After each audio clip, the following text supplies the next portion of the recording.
Hello and नमस्कार दोस्तों, आप सभी का हमारी YouTube channel success life plan पर स्वागत है। जैसा कि आप सभी को पता है कि मैं रोज़ आपके सामने 30 क्वेश्चन की क्लास लेकर आता हूं। तो जो 30 क्वेश्चन थे वो हमने कर लिए थे और आगे जो क्वेश्चन आज होने वाले हैं 31 नंबर से, यानी कि आज भी 30 क्वेश्चन की क्लास होगी और वो 31 नंबर से स्टार्ट होने वाली है। तो सारे बच्चे कमेंट करके अपने अपने आंसर देंगे।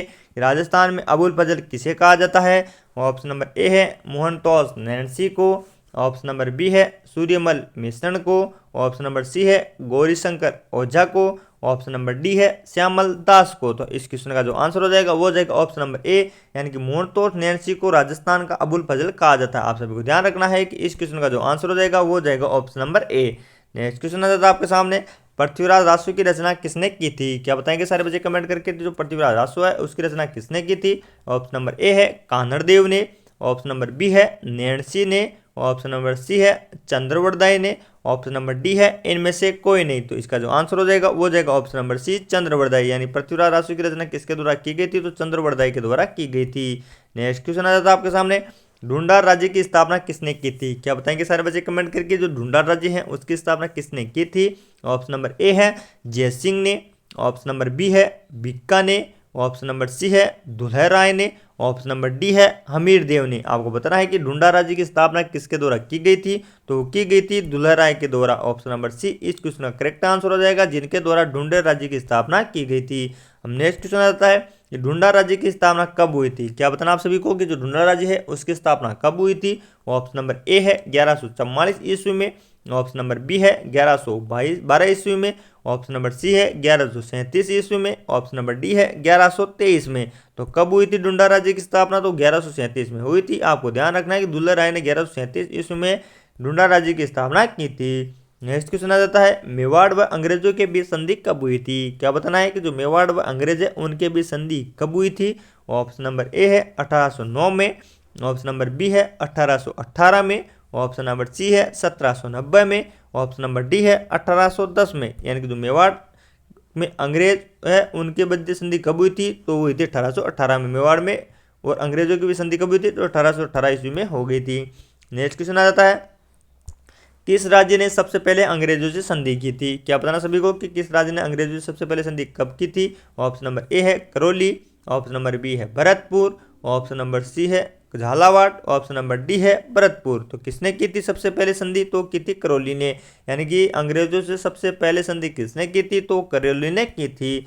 नेक्स्ट क्वेश्चन आ जाता है, सहायक संधि का जन्मदाता कौन था? प्रश्न क्या है कि जो सहायक संधि है उनका जन्मदाता कौन था? ऑप्शन नंबर ए है वेलेजली, ऑप्शन नंबर बी है क्लाइव, ऑप्शन नंबर सी है हेस्टिंग्स, ऑप्शन नंबर डी है डलहौजी। सारे बच्चे कमेंट करके बताएंगे, और जिन बच्चों ने ऑप्शन नंबर ए बताया उनको शाबाश, यानी सहायक संधि का जन्मदाता कौन हो जाएगा? तो हो जाएगा वेलेजली। नेक्स्ट क्वेश्चन आ जाता है, राजस्थान में सबसे पहले क्रांति की शुरुआत कहाँ से हुई थी? क्या बताएंगे कि राजस्थान में सबसे पहले 1857 की क्रांति की शुरुआत कहाँ से हुई थी? आप सभी को पता है कि राजस्थान में सैनिक सेनानियों की संधि संख्या कितनी हो जाएगी? तो हो जाएगी 6। अब आपको बताना है कि सबसे पहले शुरुआत कहाँ से हुई थी। ऑप्शन नंबर ए है एरनपुरा, ऑप्शन नंबर बी है नीमच, ऑप्शन नंबर सी है नासिराबाद, ऑप्शन नंबर डी है निमेड़ा। तो कहाँ से हुई थी सबसे पहले? तो नसीराबाद से हुई थी, यानी राजस्थान में सबसे पहले क्रांति की शुरुआत नसीराबाद से हुई थी। नेक्स्ट क्वेश्चन आ जाता है, आहुआ में किस पॉलिटिकल एजेंट का वध कर दिया गया था? क्या बताना सभी बच्चों को कि आहुआ में किस पॉलिटिकल एजेंट का वध कर दिया गया था? ऑप्शन नंबर ए है बर्टन, ऑप्शन नंबर बी है सावर्स, ऑप्शन नंबर जी है जी.एच. मॉकमेसन, ऑप्शन नंबर डी है ब्लेक। तो आपको ध्यान रखना है कि आहुआ में मॉकमेसन का वध कर दिया गया था। नहीं, कौन सा पॉलिटिकल एजेंट हो जाएगा? तो हो जाएगा जी.एच. मॉकमेसन। नेक्स्ट क्वेश्चन आ जाता है, कोटा में किस अंग्रेज अधिकारी की हत्या कर दी गई थी? क्या बताएंगे कोटा में किस अंग्रेज अधिकारी की हत्या कर दी गई थी? ऑप्शन नंबर ए है ब्लेक, ऑप्शन नंबर बी है सावर्स, ऑप्शन नंबर सी है बर्टन, ऑप्शन नंबर डी है इनमें से कोई नहीं। तो कौन हो जाएंगे? तो हो जाएंगे बर्टन, जिनकी कोटा में हत्या कर दी गई थी।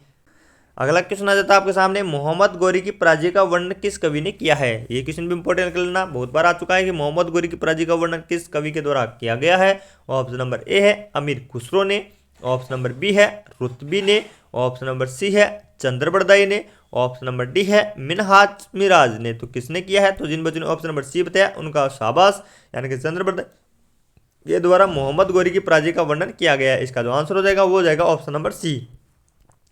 नेक्स्ट क्वेश्चन आ जाता है अजमेर नगर की स्थापना किसने की थी। क्या बताना सभी बच्चों को कि जो अजमेर नगर है उसकी स्थापना किसके द्वारा की गई थी। ऑप्शन नंबर ए है पृथ्वीराज ने, ऑप्शन नंबर बी है अजयराज ने, ऑप्शन नंबर सी है अमर सिंह ने, ऑप्शन नंबर डी है अर्नोराज ने। तो अजमेर नगर की स्थापना किसके द्वारा की गई थी, तो अजयराज के द्वारा की गई थी। इसका जो आंसर हो जाएगा वो हो जाएगा ऑप्शन नंबर बी, यानी कि अजमेर नगर की स्थापना अर्नोराज के द्वारा की गई थी। नेक्स्ट क्वेश्चन आ जाता है राजस्थान के किस जिले में रणकपुर जैन मंदिर स्थित है। क्या बताना आपको सभी को कि राजस्थान के किस जिले में रणकपुर जैन मंदिर स्थित है। ऑप्शन नंबर ए है बाड़मेर में, ऑप्शन नंबर बी है पाली में, ऑप्शन नंबर सी है झालावाड़ में, ऑप्शन नंबर डी है जोधपुर में। तो रणकपुर के जैन मंदिर कहाँ पर स्थित हो जाएंगे, तो पाली में स्थित है। ऑप्शन नंबर बी इस क्वेश्चन का करेक्ट आंसर है। आप सभी को ध्यान रखना है कि जो रणकपुर के जैन मंदिर है वो कहाँ पर स्थित हो जाएंगे, तो वो पाली में स्थित हो जाएंगे। नेक्स्ट क्वेश्चन आ जाता है आपके सामने किस शासक ने कीर्ति स्तंभ व विजय स्तंभ का निर्माण करवाया था। क्या बताना सभी को कि वो कौन सा शासक है जिसके द्वारा कीर्ति स्तंभ व विजय स्तंभ का निर्माण करवाया गया है। ऑप्शन नंबर ए है कान्हड़ देव के द्वारा, ऑप्शन नंबर बी है राणा सांगा के द्वारा, ऑप्शन नंबर सी है राणा लाखा के द्वारा, ऑप्शन नंबर डी है राणा कुंभा के द्वारा। तो कीर्ति स्तंभ का निर्माण किसके द्वारा किया गया है, तो राणा कुंभा के द्वारा किया गया है। ऑप्शन नंबर डी इस क्वेश्चन का करेक्ट आंसर हो जाएगा, यानी राणा सांगा के द्वारा कीर्ति स्तंभ का निर्माण किया गया है। नेक्स्ट क्वेश्चन आ जाता है राजस्थान में कीर्ति स्तंभ कहाँ पर स्थित है। क्या बताना है कि जो राजस्थान में कीर्ति स्तंभ है वो कहाँ पर स्थित है। ऑप्शन नंबर ए है सवाई माधोपुर में, ऑप्शन नंबर बी है चित्तौड़गढ़ में, ऑप्शन नंबर सी है जयपुर में, ऑप्शन नंबर डी है अजमेर में। तो कीर्ति स्तंभ कहाँ पर स्थित है, तो चित्तौड़गढ़ जिले में स्थित है। इसका जो राइट आंसर हो जाएगा वो हो जाएगा ऑप्शन नंबर बी, यानी कि राजस्थान में कीर्ति स्तंभ चित्तौड़गढ़ जिले में स्थित है। नेक्स्ट क्वेश्चन आ जाता है राजस्थान में विजय स्तंभ कहाँ पर स्थित है। ये भी इंपॉर्टेंट कर लेना कि राजस्थान में विजय स्तंभ कहाँ पर स्थित है। ऑप्शन नंबर ए है भीलवाड़ा में, ऑप्शन नंबर बी है भरतपुर में, ऑप्शन नंबर सी है जोधपुर में, ऑप्शन नंबर डी है चित्तौड़गढ़ में। तो ये कहाँ पर स्थित है विजय स्तंभ भी, तो वो विजय स्तंभ भी चित्तौड़गढ़ में स्थित है, यानी कीर्ति स्तंभ और विजय स्तंभ दोनों के दोनों चित्तौड़गढ़ जिले में स्थित है। नेक्स्ट क्वेश्चन आ जाता है राणा कुंभा का राज्यारोहण कब हुआ था। क्या बताना है कि जो राणा कुंभा है उनका राज्यारोहण किस वर्ष में हुआ था। ऑप्शन नंबर ए है 1420 ईस्वी में, ऑप्शन नंबर सी है 1437 ईस्वी में, ऑप्शन नंबर सी है 1433 ईस्वी में, ऑप्शन नंबर डी है 1425 ईस्वी में। तो राणा सांगा राणा कुंभा का राज्यारोहण कब हुआ था, तो हुआ था 1433 ईस्वी में। ऑप्शन नंबर सी इस क्वेश्चन का करेक्ट आंसर है। नेक्स्ट क्वेश्चन आ जाता है कि एकलिंग महात्म्य के लेखक कौन है। क्या बताएंगे सारे बच्चे कि जो एकलिंग महात्म्य है उनके लेखक कौन है। ऑप्शन नंबर ए है Maharana Pratap, option number B है चंद्रबड़दई, ऑप्शन नंबर सी है Maharana Kumbha, option number D है महाराणा सांगा। तो एकलिंग महात्म्य के लेखक कौन हो जाएंगे, तो हो जाएंगे महाराणा कुंभा, यानी महाराणा कुंभा के द्वारा एकलिंग महात्म्य की रचना की गई थी। नेक्स्ट क्वेश्चन आ जाता है पन्नाधाय ने मेवाड़ के किस राजकुमार की रक्षा की थी। क्या बताना है कि जो पन्नाधाय ने किस मेवाड़ शासक की रक्षा की थी। ऑप्शन नंबर ए है कुंभा की, ऑप्शन नंबर बी है उदय सिंह की, ऑप्शन नंबर सी है अमर सिंह की, ऑप्शन नंबर डी है प्रताप सिंह की। जिन बच्चों ने ऑप्शन नंबर बी बताया उनको शाबाश, यानी उदय सिंह की रक्षा किसने की थी, तो पन्नाधाय ने की थी। नेक्स्ट क्वेश्चन आ जाता है कान्हड़देव प्रबंध की रचना किसके द्वारा की गई थी। क्या बताना सभी बच्चों को कि जो कान्हड़देव प्रबंध है उसकी रचना किसके द्वारा की गई थी।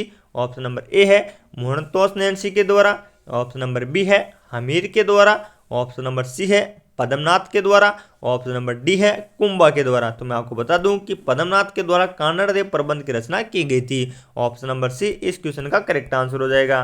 नेक्स्ट क्वेश्चन आ जाता है बीकानेर राज्य की स्थापना किसके द्वारा की गई थी। क्या बताना है कि जो बीकानेर राज्य है उसकी स्थापना किसके द्वारा की गई थी। ऑप्शन नंबर ए है राज सिंह के द्वारा, ऑप्शन नंबर बी है भारमल के द्वारा, ऑप्शन नंबर सी है भिक्का के द्वारा, ऑप्शन नंबर डी है जोधा के द्वारा। तो बीकानेर राज्य की स्थापना किसके द्वारा की गई थी, तो भिक्का के द्वारा की गई थी, यानी कि इसका जो आंसर हो जाएगा वो जाएगा ऑप्शन नंबर सी, बीकानेर राज्य की स्थापना भिक्का के द्वारा की गई थी।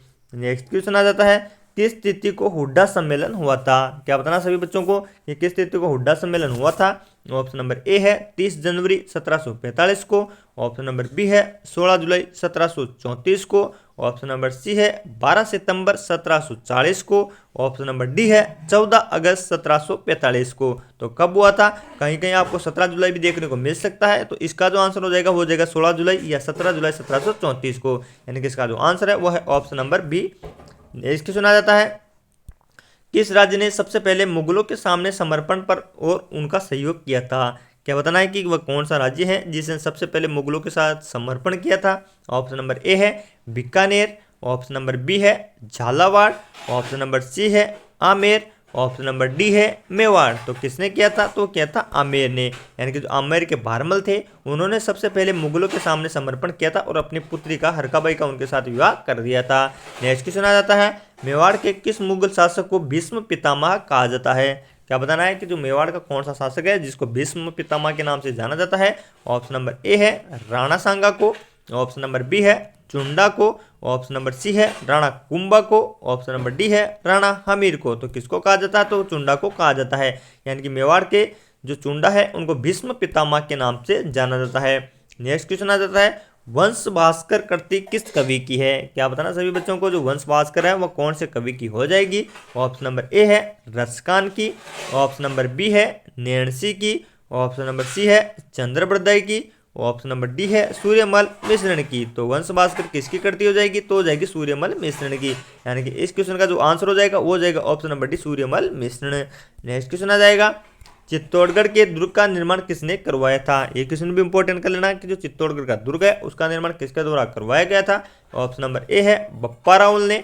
ऑप्शन नंबर बी है चित्रांगद ने।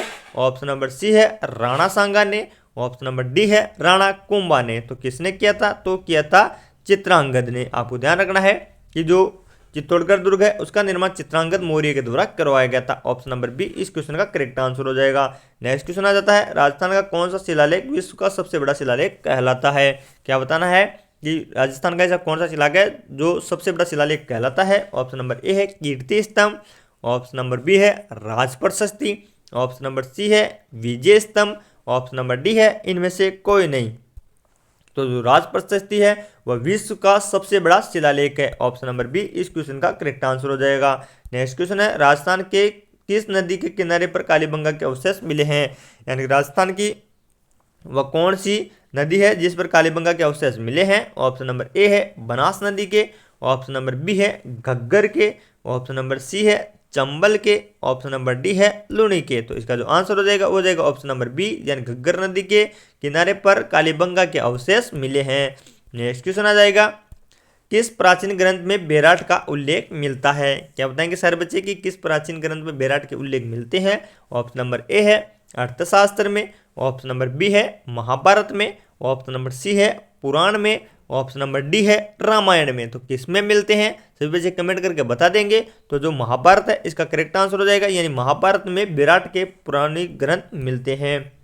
यह है अपने टेस्ट सीरीज का आज का लास्ट क्वेश्चन और वो है भारत का अंतिम हिंदू शासक कौन था? अपने 30 क्वेश्चन की टेस्ट सीरीज हो चुकी है। अब आप एंड में कमेंट करके बताओगे कि आपके 30 में से कितने क्वेश्चन करेक्ट हुए हैं। ऑप्शन नंबर ए है Prithviraj Chauhan. Option number B है Rao Chandrasen. Option number C है Hemu Vikramaditya. Option number D है राणा सांगा। तो भारत के अंतिम हिंदू सम्राट कौन हो जाएंगे? तो हो जाएंगे option number C Hemu Vikramaditya. Option number C इस क्वेश्चन का करेक्ट आंसर है। अब आपको कमेंट कर देना है और बता देना है कि आपके 30 में से कितने क्वेश्चन करेक्ट हुए हैं। अब मिलते हैं अपने टेस्ट सीरीज में, तब तक के लिए जय हिंद जय भारत। सभी बच्चों का दिन शुभ हो।